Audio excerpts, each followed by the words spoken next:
একটা কবিতা আছে, আমায় ছিঁড়ে খাও হে শকুন। সেই কবিতা শহীদ শরীফ উসমান হাদি নিজেই আবৃত্তি করেছিল। সে বলেছিল যে আধিপত্যবাদের দোসররা আমার সারা দেহ ছিঁড়ে ছিঁড়ে খাও, কিন্তু আমার মাথা খাইও না, অর্থাৎ আমি মাথা বিক্রি করব না। কিন্তু দুশ্মন শহীদ শরীফ উসমান হাদির মাথায় গুলি করেছে, জীবন দিয়েছে, কিন্তু শহীদ শরীফ উসমান হাদি প্রমাণ করেছে, ধিম ধিম বাজে গণ তুন্দুবি দামামা, হাকে ধীর শির দেগা লিহি দেগা আমামা।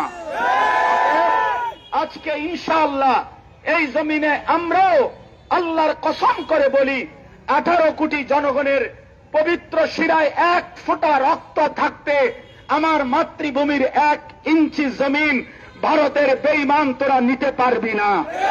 এই জমিন 1 রক্ত নয়, 1 হাদি নয়, লক্ষ কোটি হাদির রক্তের পবিত্র জমিনে প্রয়োজনে খুন ঝরবে, কিন্তু আজাদি থাকবেই থাকবে, থাকবেই থাকবে।